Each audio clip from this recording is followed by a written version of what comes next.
makeup artist, one of the things that I did was I let go of bills. I didn't look at for initial gain.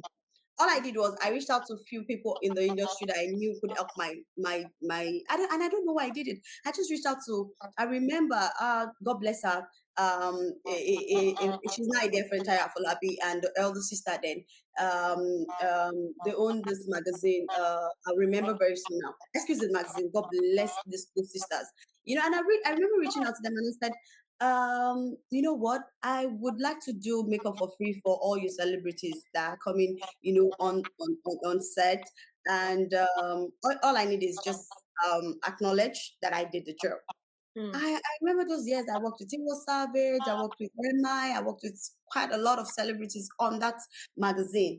You get so, but why do a lot of people, well, some people would have thought, well, I need to make money. I wasn't making money because I was doing it for free, and I would drive myself all the way to the island. That's a risk in itself.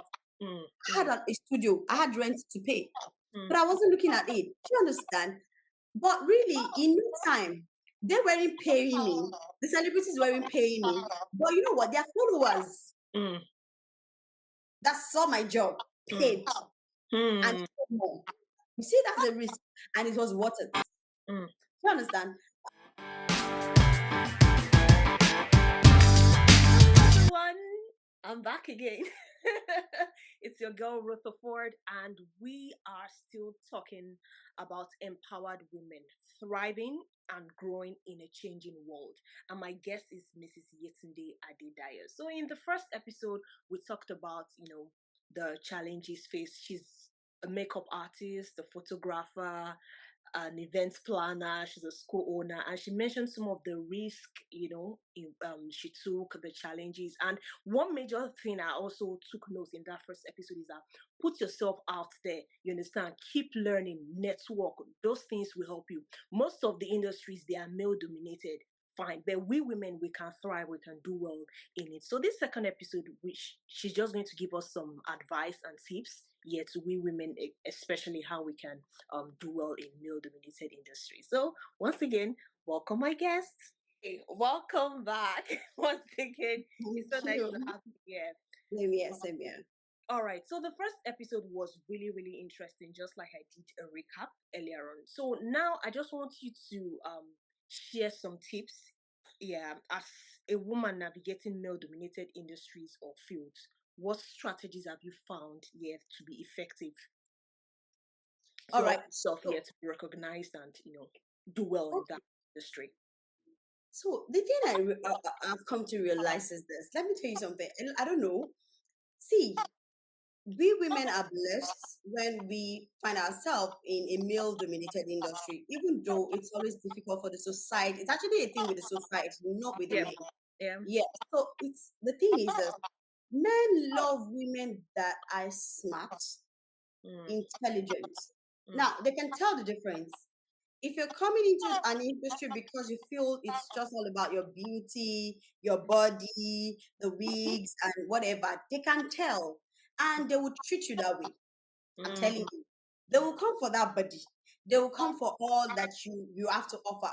But the moment they realize that you're in that industry because you're smart and you're intelligent, I can bet with you, half of the time they are going to be the one to push you. Yeah. So they're going to be the one to push you.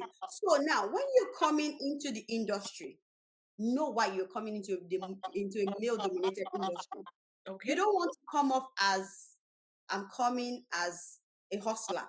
And when I say a hustler, meaning to charm you with my body to get to the top. They carry between the lines. They are men. They've tried girls. They've seen women. And you know the way it is. You understand. They know. Okay, for example, something going viral. I don't want to talk about it really. I don't talk about stuff like that. But really, let's cite an example. I think something went viral during the week, and of this in particular leader in the country that had women and all of that. Let's even talk about the women in the office. And I think they said about 6 women in the office. There are 2 pictures. You understand? I don't know if you saw the good pictures with this particular man, but there were other women.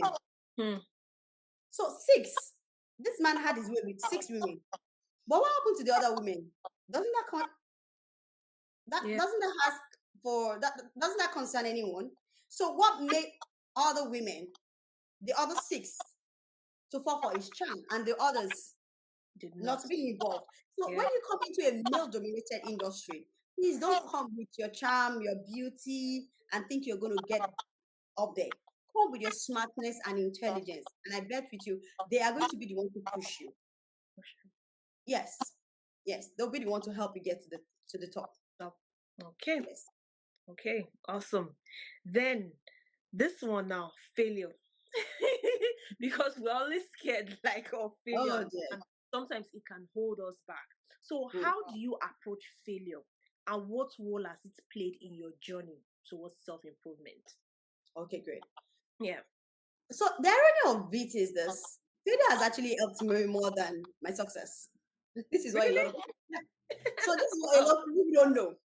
Yeah. So I see failure as an experience that helps me get better. I don't. okay. It's weird, right? You say it's Yeah. weird. So I'm always grateful when I come when I'm in that phase where I experience failure or disappointment. So Mm, it gives me the opportunity to say, what do you need to do better? What are you doing wrong? And I'm always grateful when it happens at the early stage of my life or in business or with relationship as well. I'm yeah. always grateful. Mm, So I see failure as an avenue to be better at what I do. I'm serious. I'm sincere. See, it's only a coward that would take failure as as a weapon of mass destruction. Let me put it that yeah. way. Or Yeah. something that makes me not want to go out there. But if you see any successful person, they will tell you they've tried and failed Yeah. severally. So Mm, for me, when I fail doing something, I just want to look at it and I sit back because most time people like us don't really get someone to tell us how to navigate through life. mm. So we learn from our mistakes. What did you do wrong? What did you do well? So What assess should you have done yourself. better? Even Mm, in relationship, if I meet a friend and it goes south or it goes, I just look at it. Okay, what did I do wrong? Okay, what did this person do to me? And I'm thankful. I'm always grateful that it happened early enough. mm. Imagine if I had gone so far. Yeah. Do you understand? And Yeah. I'm just realizing my mistake. That's when you get to realize that, oh, a business still fold up after how many years. Do you understand? So for me, failure is just an experience that helps me to get better. Mm, Yeah. And I'm always grateful for it. I'm always thankful for it. Because that's what for me, it's more like God is trying to check me and say, hey, you need to do better. You need to correct something. You need to work on yourself. You need to work on your business. Right. No, so it's an experience for me. Experience. Okay, that's Yeah. good. That's good. I just hope someone will just take notes of that. So don't give up. Failure is part. You understand? It's part of the process of the journey. But don't give up. Just instead take time to assess yourself, see where you went wrong and all. Then you push Mhm. forward.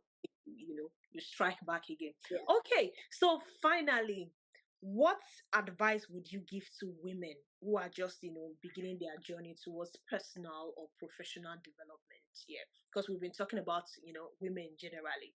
Yeah, Okay. we need to shine. Women need to I know. shine. Yeah, so that's the whole So point. So what would you I'd give? say this. First, I'll say take a deep breath. Hmm? Mm, Yeah, that is the first starting. And the truth is this: wash your teeth. Take your time. Move at your own pace. okay. Because if you're not careful, if you're trying to measure your success by someone that has gone years ahead of you, I'm sure you're just calling for destruction or failure. Do you Mm, understand? yeah. And don't know your strength. I'll say this: know your strength as a woman. Mm, Know your strength. And at any point that you feel confused or you don't know what to do, take a minute to ask for help. mm, A lot of us are too proud, too prideful to mm, ask for help. I meet a lot of women and I ask them, who's your mentor? Who's your role model? Who's your coach? Do you know I have so many coaches? I have mm, so many role models. I have so many mentors. Some of them are even friends. So mm, most of their friends that I have a friend that if not one, not two, not three, not five, that I know once when they call me now, I'm shaking already because they will tell me, "Sissy, hey, babe, I'm not your friend right now. Let's be mm, serious." mm, You understand? Be accountable to someone. if you're just starting business right now, be accountable to someone and learn to ask for help when you need it.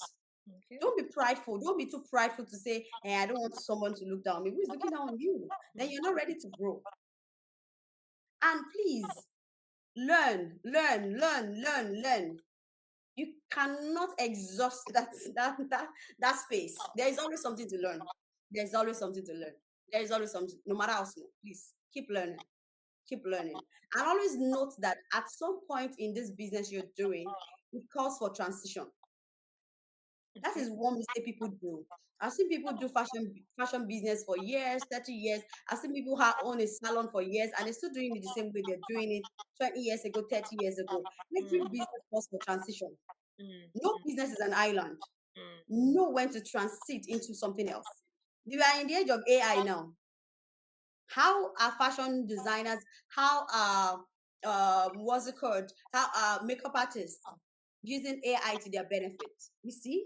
So yeah. learn to know when to transition as you grow in your business. It's important. Yeah. Yeah. Okay, thank you so much. I have learned a whole lot. I have learned a whole lot, and I'm sure people have learned one or two things. They've picked one or two things. Yeah. Once again, thank you so, so much Thanks for for having sharing me. this whole exciting information with us. And thank you. All right, so that's all we have on this episode. I trust you all enjoyed this. Thank you once again to our lovely guests. Till I come your way again, it's your girl, Rutherford. Bye.